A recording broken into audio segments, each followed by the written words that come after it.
This looks like a normal medical scene, but it isn't. It's atomic energy at work, as a blessing. And this looks like what it is, devastation due to an atomic blast. Must atomic energy lead only to destruction like this? Or can it be used as it is here, a blessing to mankind? Here is Fred MacMurray with an answer to that question. Hello, everybody. I'm Fred MacMurray. You have just seen some pictures showing the devastating destruction of atomic energy, and also some pictures showing that atomic energy can be a force for good. And these are just a few of the wonderful and until recently secret motion picture scenes which we are going to show you.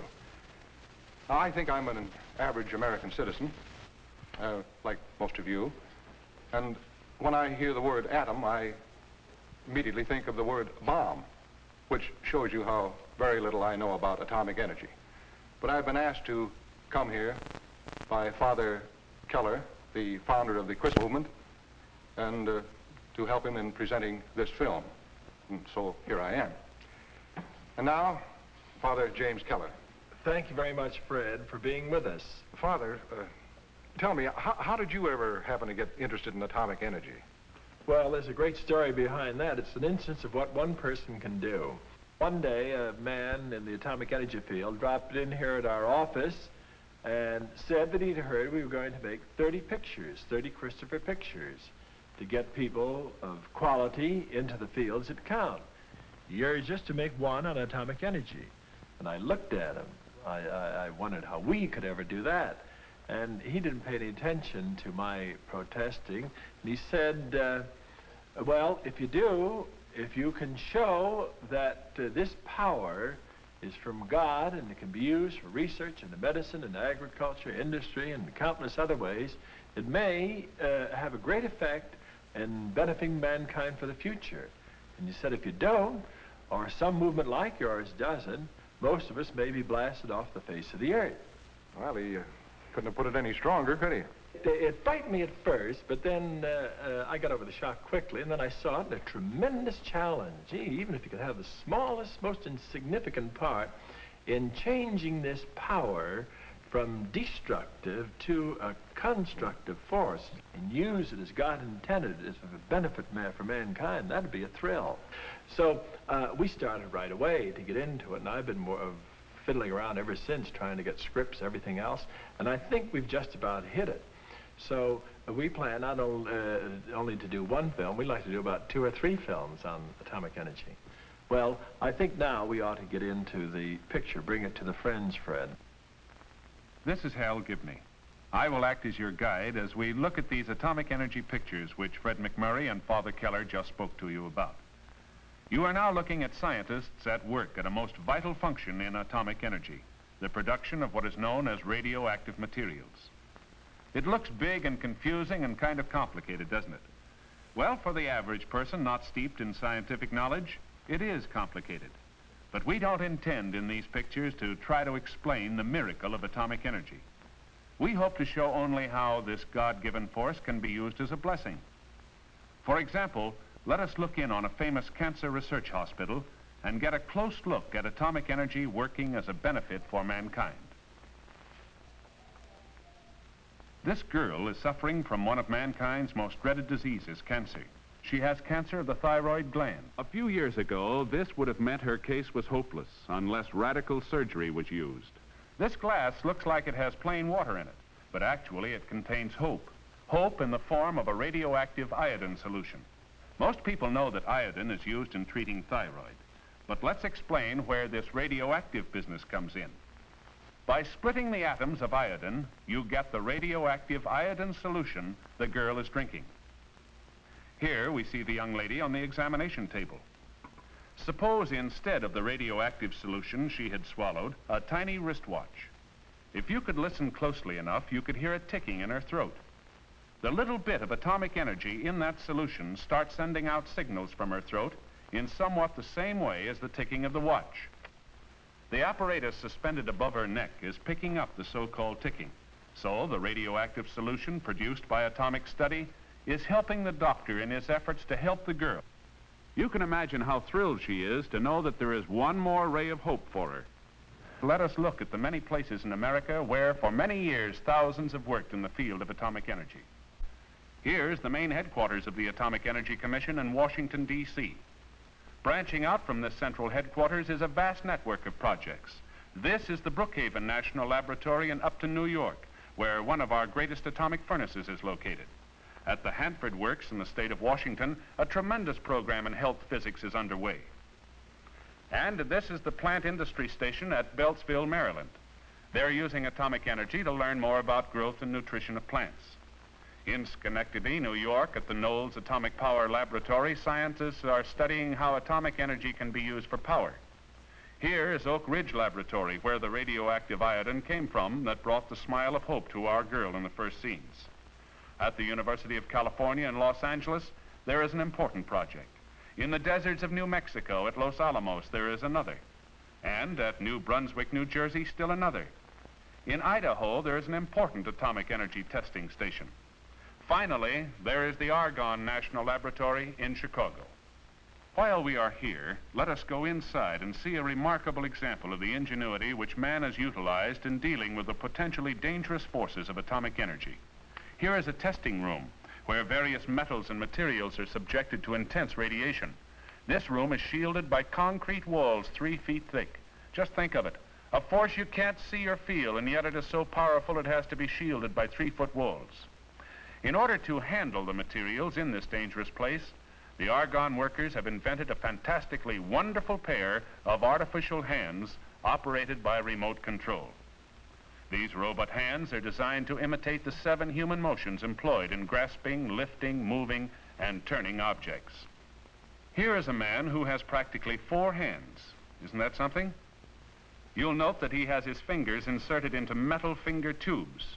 Every motion that he makes with his fingers and hands is exactly duplicated through remote control by the mechanical hands inside the testing room. He's watching his other pair of hands through a window built of laminated layers of glass to a thickness of 3 feet. You are now looking through this 3-foot thick window at the mechanical hands. And here is what he is pulling out. In each of these containers is a small portion of some element that has just been made radioactive. These are the tracers used in various experiments, both in science and in industry. All over the United States, in laboratories, in greenhouses, in the open fields, thousands of workers are learning more about how plants grow, how they use the materials in the soil. From what they find out in experiments such as you see here, they'll be able to put fertilizers to better use and so get better crops. Certainly here is a blessing to mankind. In this field of corn, they are studying the effect of radiation. They are learning more and more about corn. Here is a scientist who, for all intents and purposes, is a farmer. He is taking the pollen from one ear of corn and pouring it into another ear of the same plant. This is a plant that has received radiations of atomic energy. This experiment will help to show the effect of radiation on future generations of corn. All these experiments are constructive uses of this dangerous force. Of course, all the efforts in agriculture are not confined to working with plants alone. For example, here in this laboratory, under the blazing rays of an artificial sun, they are trying to solve the greatest mystery connected with plants. How does the green coloring matter of a plant enable it to use carbon dioxide, water, and sunlight to produce oxygen and plant tissue?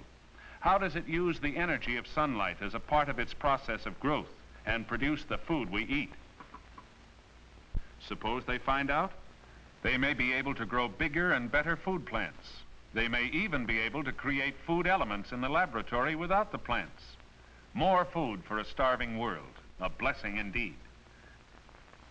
Friends, that's just part of the film that you're going to see on this wonderful subject of atomic energy, the hopeful side of atomic energy. But I think you've noticed, as it impressed me, and I think it's probably impressed you the same way, that people did this. A handful of people have discovered, uncovered for all of us, the positive, constructive side of atomic energy. As I was telling Mr. MacMurray a little while ago, that in each instance, it's emphasis on what one person can do. Didn't that impress you too, Fred? It certainly did, Father. Oh, say, Father, in your book, there was a good example of what one person can do. I mean the story about the school teacher up in Deming, Washington. Dorothy Massey was her name, wasn't it? That was right. Why don't you tell the audience about that? I'll be delighted. This story that Fred mentions is a splendid example of what one person can do far removed from the atomic energy field. This teacher, Dorothy Massey, she's 58 years old. She teaches science in the Consolidated High School. And she's not simply taking care of herself for a little area. She wants to make the world better for being in it.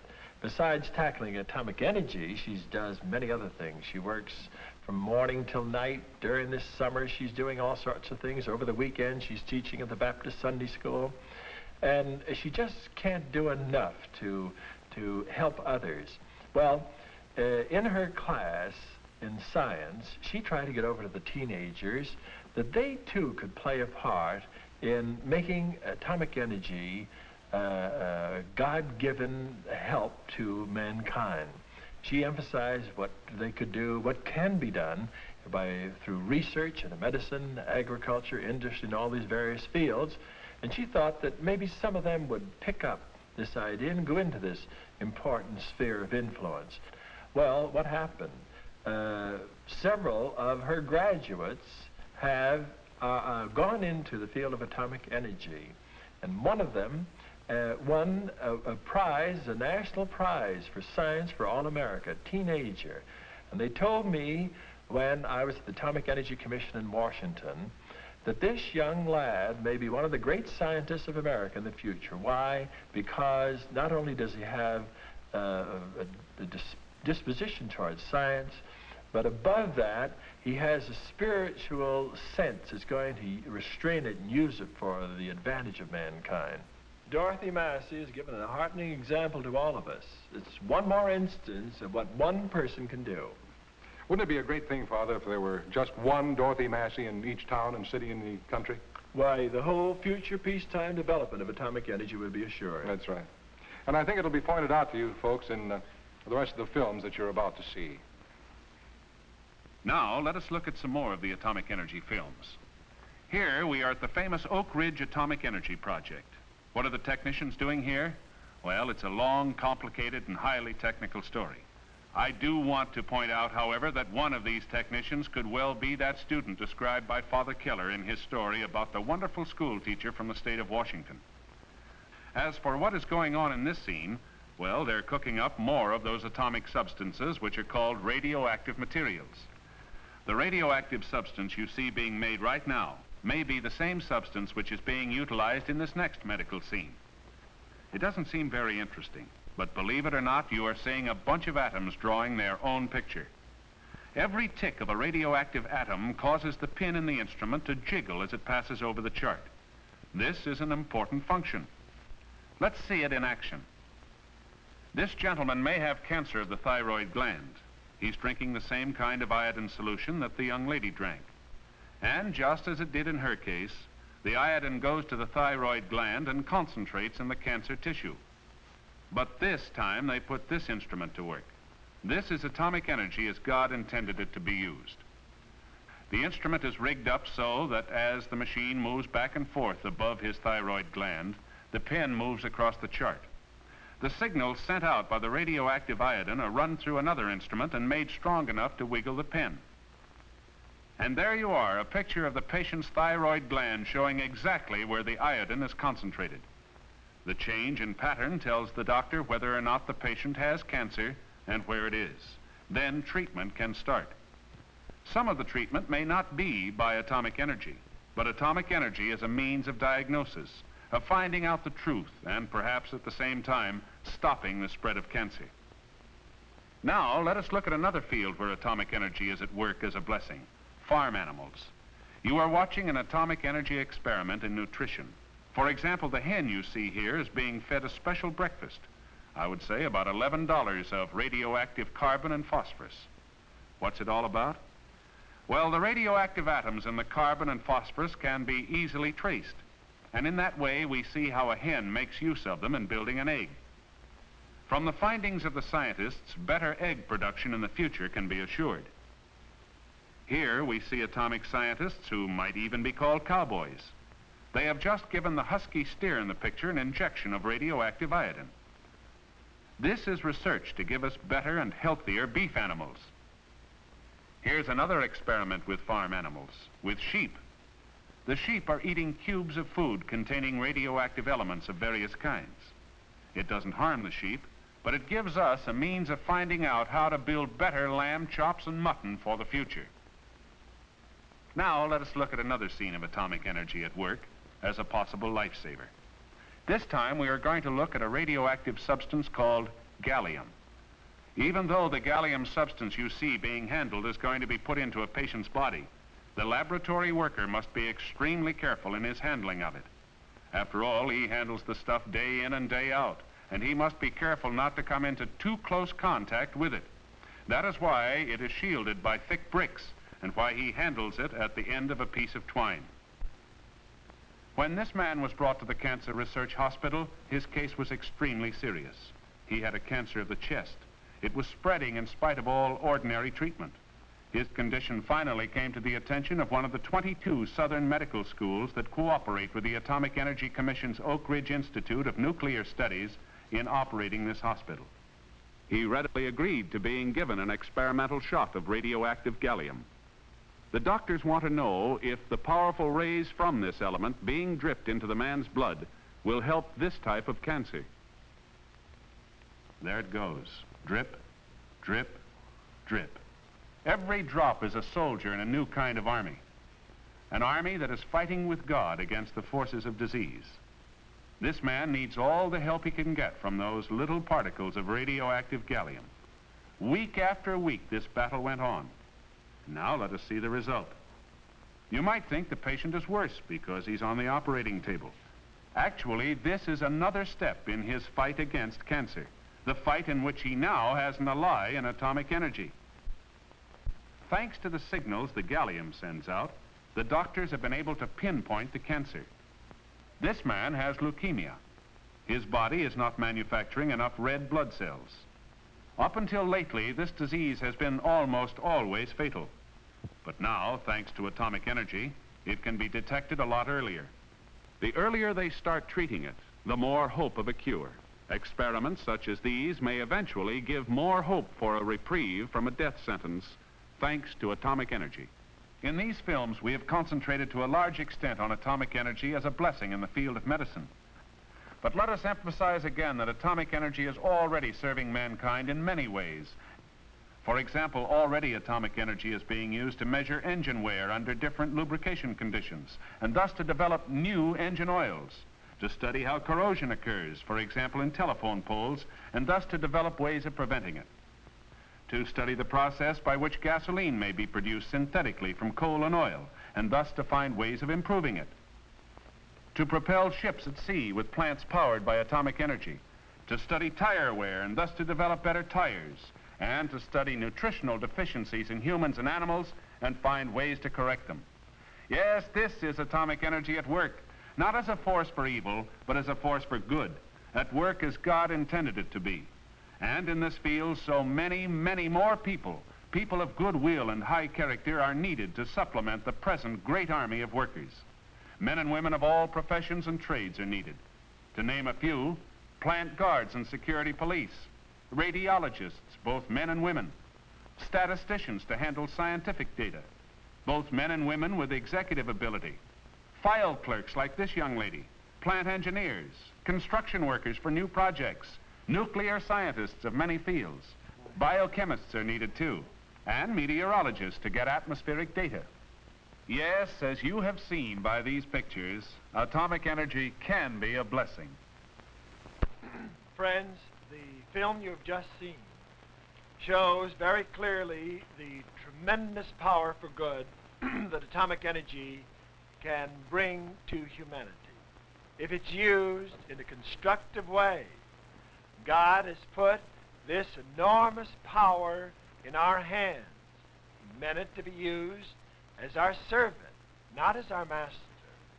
Just think of all the things that could be done if we would only use atomic energy as a blessing of God for research into medicine, for uses in agriculture, for countless ways of developing industry, of light, heat, things that are almost beyond our imagination.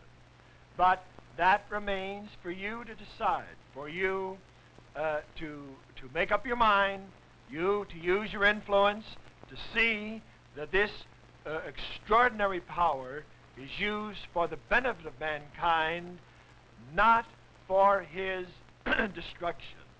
You see now coming up over the world the various uses of reactors. Just think of what this will mean not only for our country, but for nations that are completely undeveloped at present. Let it be used in the ways of God rather than the ways of the devil. And now, just to remind you what it can be, we're going to bring to you a section of film from another movie made by the Christophers on the power of atomic energy. And in this film, you will see its destructive force. Let it be a reminder to you. And now we shall see this segment of film.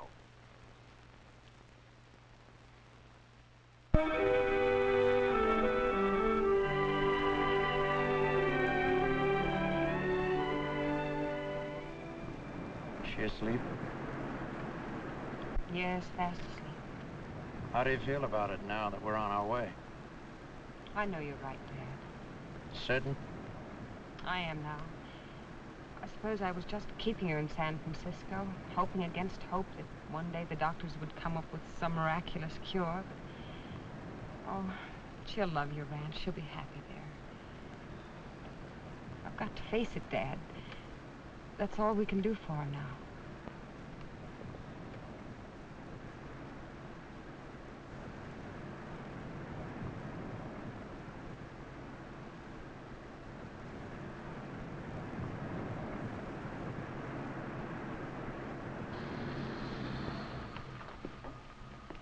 You'll have to wait here a while. You better park right over there. Those are your instructions.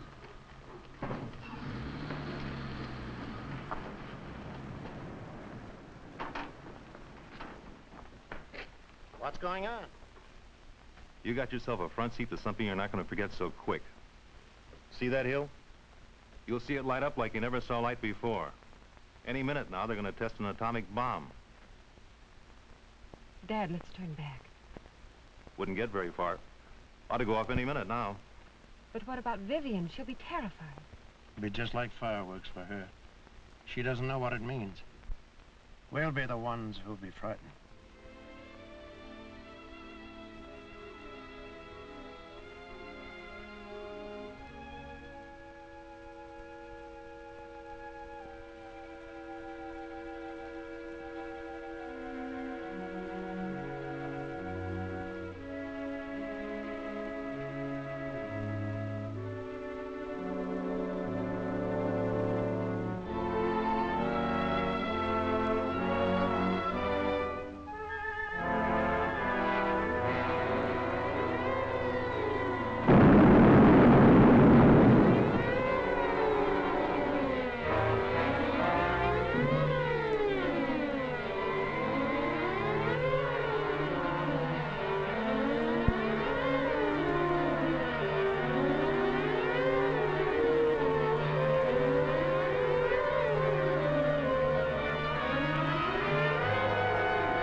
Now, for our Christopher thought for the week, I think this text is particularly appropriate. It's from St. Paul to the Hebrews. Here are his words. For we have not here a lasting city, but we seek one that is to come. Well, that's rather appropriate now in an atomic age. We have not here a lasting city. But even before atomic energy, before atomic bombs and hydrogen bombs came along, we're only here for a while, but at least God wanted us to have a little foretaste of heaven on earth. He meant us to have peace. He meant us to use all the powers of the earth for our benefit, not for our destruction. Try to make atomic energy a force for good. Now in the Christophers, as we mentioned many times before, we have no organization, no memberships, no meetings, no dues. We pass along little suggestions, indications of what others have done in our monthly news notes that we send to 1 million people at the present time. And we will be glad to send them to you All you need to do is send a postcard to the Christophers, New York, 17 New York. We will be glad to send them to you without any cost whatever. Keep in mind, as we try to emphasize over and over again, the part that you can play in changing this world. This is your world. And God wants you to reach out to the world, reach out to everybody. All of humanity is nothing more than you over and over again. Show that this 20th century in which we're privileged to live can do something that's going to help man. We've achieved many things in a physical, mechanical way, but let us not forget that it has remained for our day to bring to humanity universal death and destruction if we mishandle atomic and hydrogen energy. Do your part to show that this can be a servant of man, used for his benefit. And then once you are reaching out to the fields, you must do more than simply take an attitude of wishful thinking. You must do something. Take an interest in your government. Take an interest in your schools, in your radio, in your television, all your means of communication. Better literature, better everything that's going to fill them with good ideas instead of reducing them to the status of a brute. There'll be less and less of brutality the more we bring into our hearts the peace and love that God wants us to have. Don't forget the part that you can play. No matter who you are or what you are, no matter what your circumstances may be, there is a part that you personally can play in changing the whole world for the better. Do your part, and you will be happy because you've done your part for all. Thank you, and God bless you. This is a presentation of the Christophers.